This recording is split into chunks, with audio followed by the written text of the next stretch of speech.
嚟到第二集啦，嗱，上一集咧，我哋咧就同 Crystal 傾偈啦，了解咗更多咧培育鑽石同天然鑽石咧，其實個化學成分啊、結構啊都完全一樣，肉眼係睇唔出嘅。要分咧就要睇翻佢哋嘅證書。而今集咧，我哋就想同 Crystal 咧了解下，究竟點解培育鑽石會咁受歡迎啦？仲應該話係越嚟越受歡迎啊！究竟基於咩原因咧？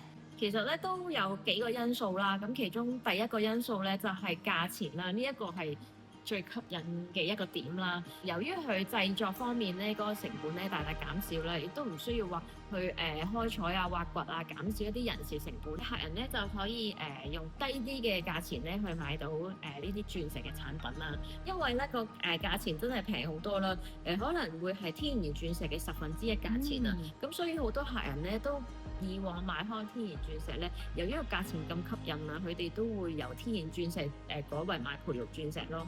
變得好親民嗱，亦都咧因為咧咁親民啦，所以有第二個吸引之處。係啊，第二個吸引之處咧就係佢哋可以做好多嘅款式啊，因為由於價錢咧比較親民，以往呢一啲可能比較華麗少少啊、啲誇張啲嘅款式咧，佢哋需要比較高嘅價錢先可以做到。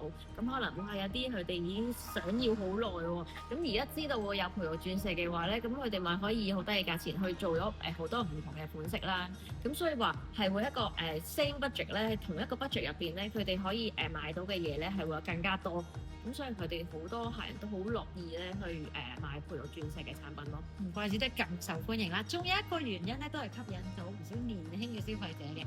係因為而家咧所謂 Gen Z 咧，咁佢哋接受程度都好高。咁對於一啲科技先進啊、科技進步而衍生咗出嚟嘅物品咧，佢哋嘅接受度好高㗎。咁培育鑽石都係其中一種啦。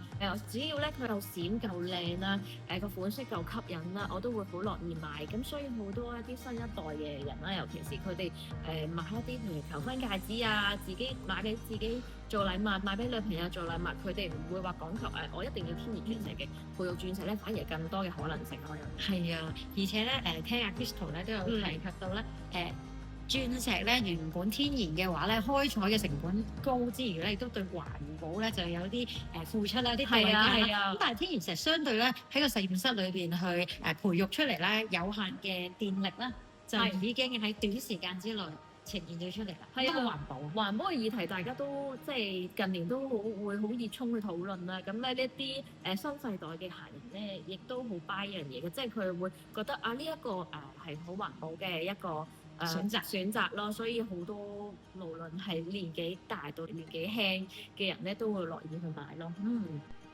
今集我哋一齊再深入啲了解下，大家可能都有聽過鑽石有分4個 C。咁培育鑽石係咪都一樣分4個 C 呢？如果想買培育鑽石，又應該點樣去揀呢？培育鑽石同埋天然鑽石咧係採用相同嘅品質評級系統嘅，亦即係你所講嘅4個 C 為標準啦。第一咧就係 carat 啦，就係所謂我哋講嘅幾大啦，1卡2卡咁嘅呢啲單位啦。第二咧就係顏色啦，咁顏色咧我哋係由 D 開始到 C 都有嘅，咁 D、E、F color 咧都稱之為係全白色啦。咁啊越白咧就當然係越貴啦，個價值越高啦。佢折射嘅光線咧亦都係越靚嘅，咁所以好多客人都會追求咧D、E、F 呢啲比較白嘅鑽石啦。咁第3個 C 咧就係 carats 啦，亦即係淨度咁嘅意思啦。咁我哋最高嘅級別咧係會有 FL 或者 IF 呢啲係完美無瑕嘅級別啦。咁呢兩個級別咧，無論係天然啦定係培育咧，咁都係比較少見嘅。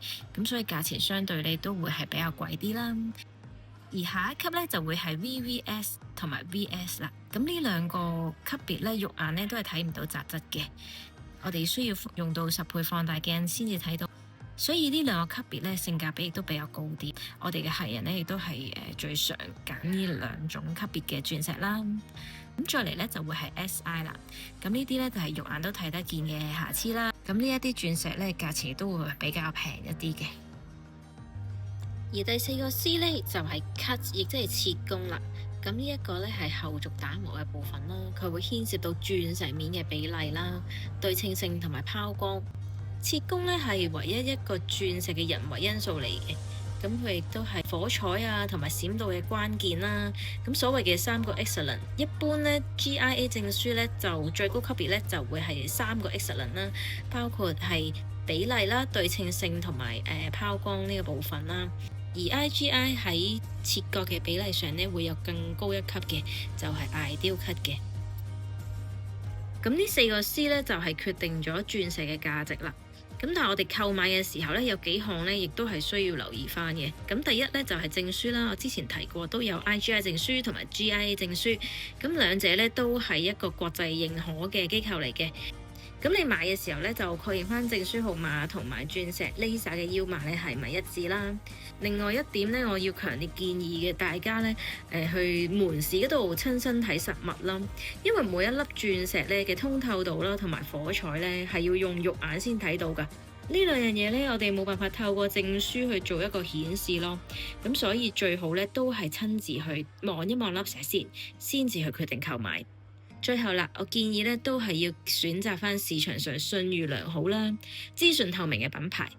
購買嗰陣時咧，你要問清楚佢嘅售後服務啊，包括有冇免費嘅清潔保養啦、改戒指 size 啊，或者瑕疵品退換等等呢一啲問題咯。因為咧，培育鑽石都作為一個新興嘅產品啦，市場上咧嘅品質有機會咧參差不齊嘅，最好咧都係親身體驗諮詢啦，避免幫襯一啲網上來歷不明嘅買家。咁希望呢啲資訊都可以幫到你哋啦。